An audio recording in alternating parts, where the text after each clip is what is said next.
black belt instructor smirked as he challenged the quiet janitor mopping the gym floor. "Hey man, how about a little friendly spar, just for fun?" The janitor paused, leaned the mop against the wall, and calmly nodded. 30 seconds later, the entire gym fell completely silent. No one could believe what they had just seen. The hall of Crestfield Combat Academy buzzed with the familiar rhythm of shouting students, thudding mitts, and sharp corrections.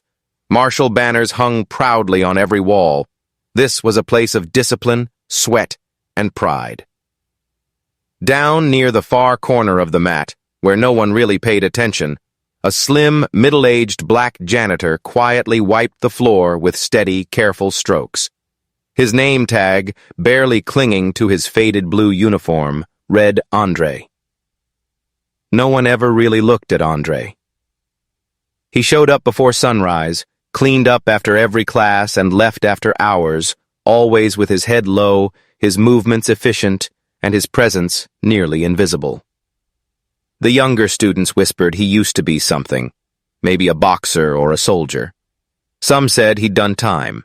Others thought he just got lucky to land a cleaning job at a martial arts gym where people wouldn't ask too many questions.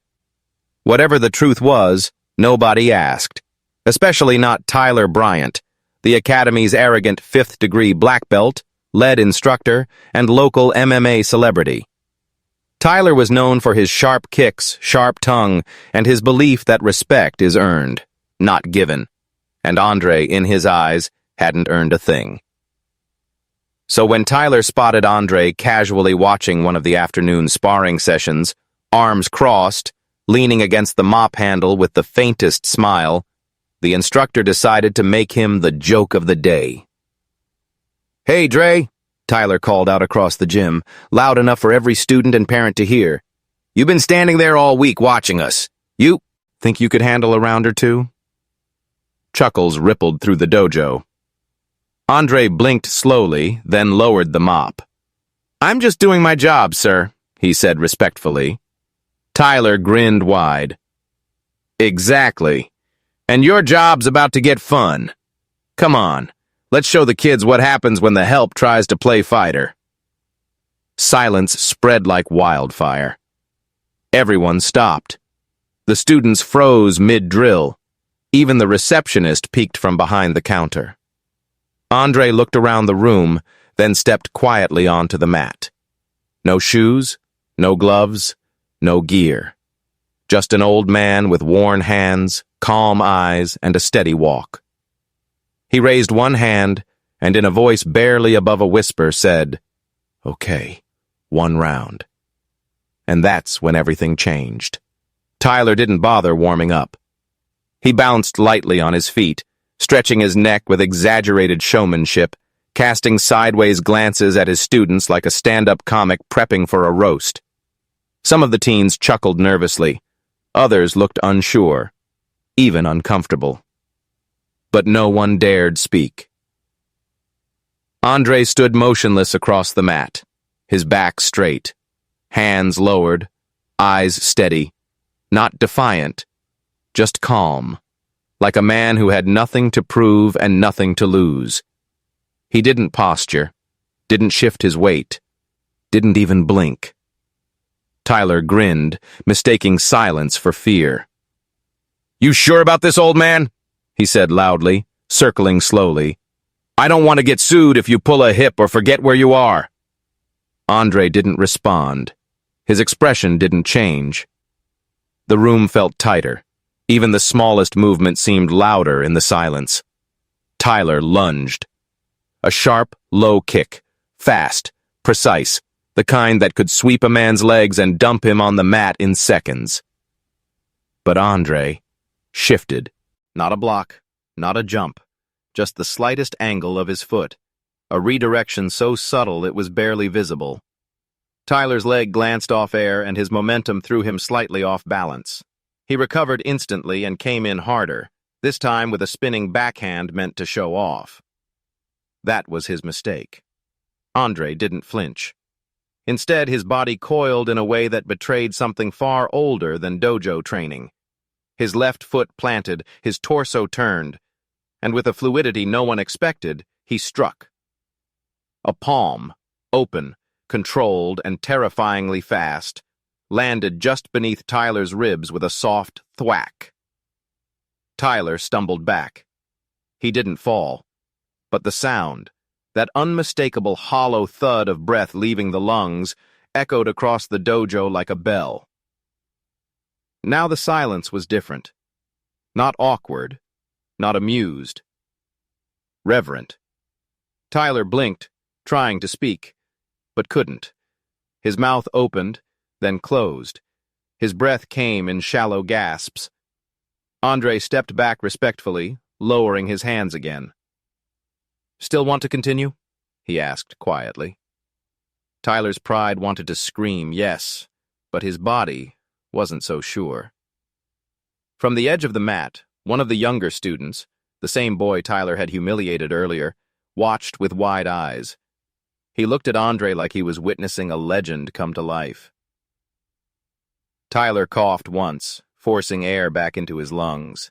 He tried to shake it off with a smirk, but it landed crooked on his face. "You got lucky," he muttered, stepping back. Andre didn't answer. He simply picked up the mop again, like nothing had happened.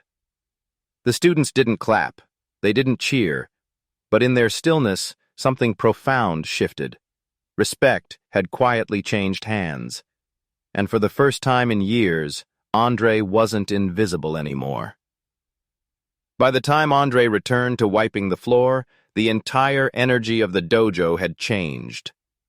Whispers passed through the students' alley, like wind through dry grass. "Did you see that strike?" Tyler actually backed off.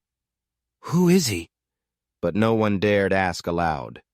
Tyler disappeared into his office without a word. The usual swagger in his step was replaced by a limp so slight only the sharpest eyes caught it. His ego had taken a hit, but it was his certainty that had suffered the most. Andre, meanwhile, just kept cleaning. No victory smile, no chest thumping, no eye contact. Only the same slow, practiced movements he'd performed every day, like nothing had changed. But for young Jackson, the student Tyler often singled out, everything had changed. After class, he tugged on Andre's sleeve. "Sir, where'd you learn to move like that?" Andre paused mid-sweep. For the first time, he smiled. Just a little. "I've lived a few lives," he said softly. "Some you survive with your fists, some with your silence." Jackson looked confused but didn't press. Andre wasn't the type of man you questioned directly. Not anymore. That night, after the gym emptied out, Master Kim, the elderly Korean founder of the dojo, approached Andre as he finished folding the mop cart into storage. Kim's face was unreadable, but there was something behind his eyes. Recognition? Respect? "I didn't know," he said quietly. Andre gave a slow nod. "Didn't need to." Kim hesitated, then added, "Your movement, Wing Chun, right? But also Bak Mei?" Andre raised a brow. "You got a good eye." Kim chuckled softly, almost in disbelief. "No one teaches Bak Mei anymore." "Where did you train?" Andre glanced at the polished floor, then answered so quietly it was almost lost in the echo of the locker room fan. "My grandfather, back in Baton Rouge. During a time when black men couldn't walk through the front doors of most gyms. He taught me in a shed behind the church. No mirrors, no belts, just bruises and repetition." Kim nodded slowly. "That explains it. The control. The centerline discipline. Most martial artists learn to fight. You learn to end things." Andre didn't respond, but his silence said everything. In that moment, Master Kim did something no one had seen him do in years. He bowed, deeply. Not as a formality, but as a gesture of sincere respect. Andre bowed back, a fraction shallower. Two men, both warriors of forgotten generations, acknowledging each other in the quiet shadows of a building filled with noise. Outside, streetlights flickered. The night was cold and ordinary. But inside the dojo, for those few who had seen what happened that day, a legend had quietly begun. Tyler Bryant sat alone in his dim office, the walls lined with trophies and photos of his glory days, regional MMA belts, staged magazine shoots, and the framed black belt he earned at 21. But tonight, none of them brought comfort. His ribs still ached where the janitor, had touched him. It hadn't even been a full strike. Just a tap. A controlled, effortless move that had left his breath short for hours and his pride in ruins. He replayed the moment on the security footage again and again. It wasn't luck. It wasn't a fluke. It was mastery. And that terrified him. By the next afternoon, the dojo was buzzing. Word had spread like wildfire across the martial arts subreddit groups, gym chat forums, even the local fight scene. Someone had posted a grainy clip from the corner camera. It didn't show the full exchange, just enough to see Tyler get floored by an old janitor with zero effort. The title? Local black belt gets schooled by unknown man. No gloves, no mercy. It had 44,000 views in 6 hours. Tyler's inbox was flooded. Yo, who's this guy? Bro got humbled by Mr. Clean with chai. That wasn't just speed. That was internal arts. That was old school. He slammed the laptop shut, seething. That night, after classes ended, he found Andre again near the back staircase, emptying the mop bucket into the floor drain. You had no right to embarrass me, Tyler snapped. Andre didn't turn around. Didn't throw a single punch. You humiliated me in my own gym.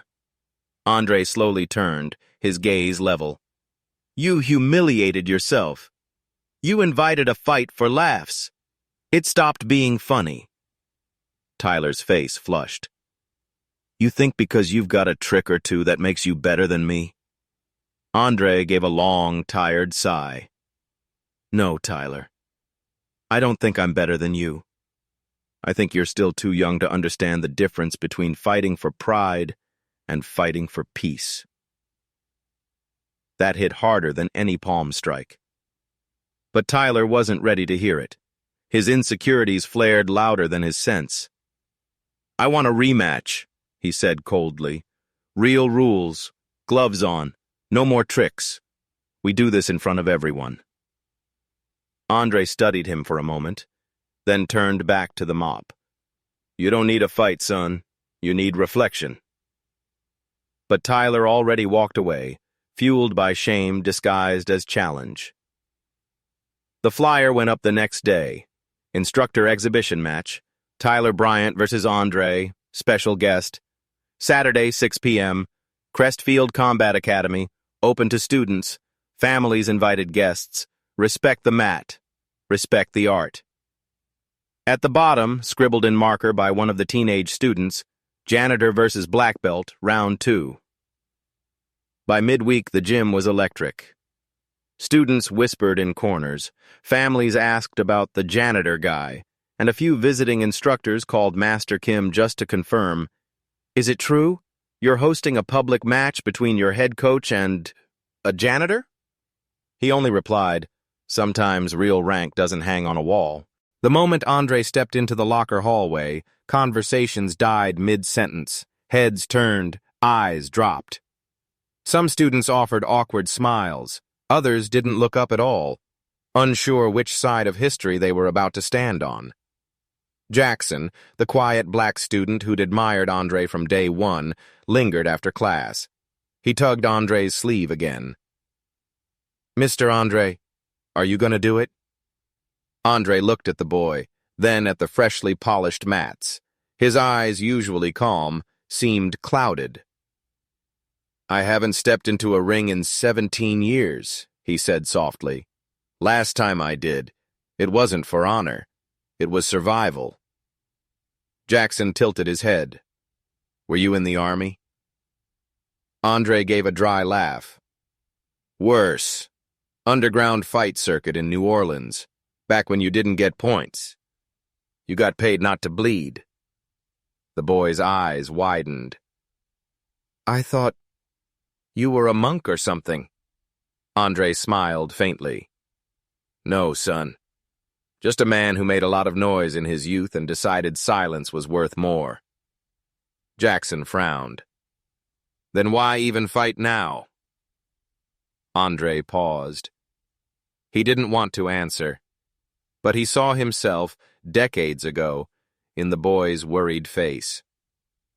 Because silence has limits, he said finally.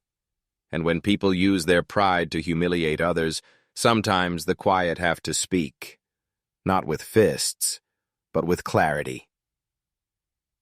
That night after the dojo closed, Andre sat in the equipment closet where he kept his jacket and work gloves. He stared at his hands. Once weapons, now just tools for pushing brooms and hauling trash bags.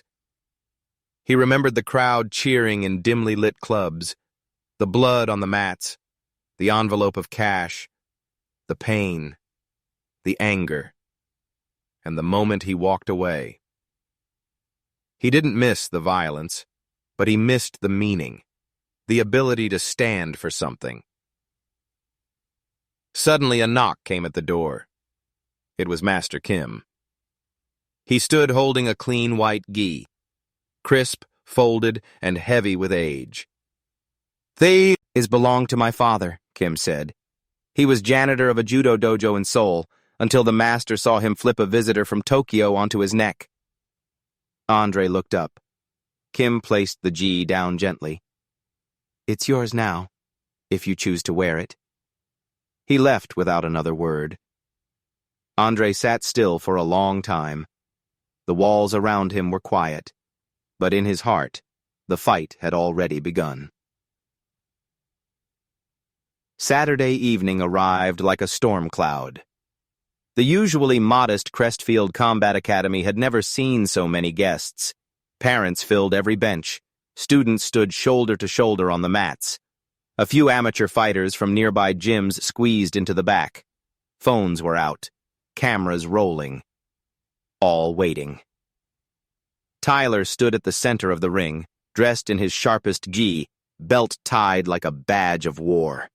He bounced lightly, smiling to the crowd, exuding confidence, but his eyes never stopped scanning the entrance. Andre was late. Or maybe he wasn't coming. Tyler half smirked to himself. "Thought so," he muttered under his breath. "Coward." Then, the doors opened, and every head turned. Andre stepped through, not in a janitor's uniform, but in a clean white gi. The fabric looked old, worn at the seams, but pristine, like something sacred. He walked with no drama, no warm-up, no music, just stillness. Jackson's eyes lit up from the front row. Some students clapped hesitantly. Even Master Kim, from behind the front desk, gave a rare nod of approval. Tyler didn't smile this time. Andre bowed. The ref raised a hand. "This is a demonstration. No headshots, no full strikes. Respect the space." The bell rang. They circled. Tyler opened with a feint. Fast, aggressive. A high jab followed by a low sweep meant to test Andre's reaction time. Andre didn't move. The sweep came, and Andre stepped around it like he was avoiding a puddle on the street. Gasps. A few laughs. Tyler snas. Arled. He lunged again. A flurry this time. Jab, elbow, hook. Classic pressure. Andre's hands moved like water, redirecting, deflecting, never clashing. It wasn't flashy. It was effortless, like fighting mist. 1 minute in, Tyler was sweating. Andre hadn't even thrown a punch. "You playing with me?" Tyler snapped, breath short. Andre shook his head. "I'm teaching you." Tyler exploded. This time he aimed to end it. a spinning back kick, his signature move. And Andre stepped inside the arc, one hand resting on Tyler's chest. A soft push. Tyler collapsed backward onto the mat, arms flailing, ego shattering. The room froze. No cheers, just stunned silence. Andre didn't gloat. He didn't pose. He offered his hand to Tyler, the same one that had humbled him. But Tyler didn't take it. Not right away. He stared up at the ceiling, panting, and for the first time, his expression changed. Not pain, not rage, realization, shame, maybe even respect. Finally, he accepted the hand. Andre pulled him up. And just like that, it was over. The gym stayed quiet long after the match ended. Tyler stood in the center of the mat, eyes down, shoulders low, not from pain, but from something heavier, understanding. Andre didn't linger. He walked calmly to the edge of the mat, picked up the folded janitor's jacket someone had left on a chair, and slung it over his shoulder. He was halfway to the exit when a voice called out behind him. "Wait!" It was Tyler. Still barefoot, still winded, but something in his voice had changed. He walked toward Andre slowly, the crowd parting without a word. "I was wrong," he said, voice cracking just enough for everyone to hear. "About you. About respect. About a lot of things." Andre turned. Tyler kept going. "I've spent years barking orders and chasing titles, thinking they made me worthy, but I couldn't even see the master right in front of me. Because of your job, your age, your skin." The last word hung heavy in the room. Not angry, just honest. Andre studied him for a long moment, then finally spoke. "You were taught strength looks a certain way," he said. "Loud, young, proud, but real strength is silent, patient, and it never looks down on the hands that keep the floor clean beneath its feet." Tyler nodded slowly. Then, to everyone's shock, he bowed, deeply, fully, to the janitor, to the man who had walked through his pride like mist. The students followed one by one, bowing, not just to Andre's skill, but to what he represented. Discipline without ego, power without cruelty, wisdom without noise. And in that moment, for the first time in his life, Andre was seen not as a worker, not as background, but as a teacher. In the days that followed, everything changed. Tyler began greeting Andre at the door each morning. Jackson and other students started asking for tips after class, not just on kicks, but on patience, breathing, and balance. Andre never gave lectures, never asked for attention. He just started showing up 5 minutes early, mop in hand. And 5 minutes after class ended, barefoot on the mat, teaching anyone humble enough to learn. One afternoon, Master Kim posted a new plaque on the dojo's back wall. "Every fighter eventually meets someone they can't beat. The wise ones learn from them. Instructor Emeritus, Andre S. Parker." It didn't come with a belt. It didn't need to. Weeks passed. The buzz around the match faded, but something in the gym had permanently shifted. Students trained harder, but with more kindness. Parents who once barely nodded to Andre now brought him coffee or asked about his day. Even Tyler, still the head coach, now trained beside his students, not above them. And sometimes, when he couldn't quite find the answer to a technique, he'd glance toward the edge of the mat where Andre stood quietly, mop in hand. A small nod. Andre never asked for respect. That's why he earned it. One Friday evening, Jackson finished a round of drills and walked up to Andre, eyes full of questions. "Mr. Andre, were you ever a champion?" Andre looked out over the mat, at the kids laughing, at Tyler helping a white belt tie his knot. He thought for a long moment, then said, "Not the kind that gets trophies." Jackson smiled. "But the kind people remember?" Andre finally chuckled. "Maybe." As the sun set beyond the dojo's tall windows, the sound of gloves hitting pads echoed like music. Balance, sweat, silence, growth. And in the back corner, one man swept the floor, whistling softly to himself, unseen by some, unforgettable to others.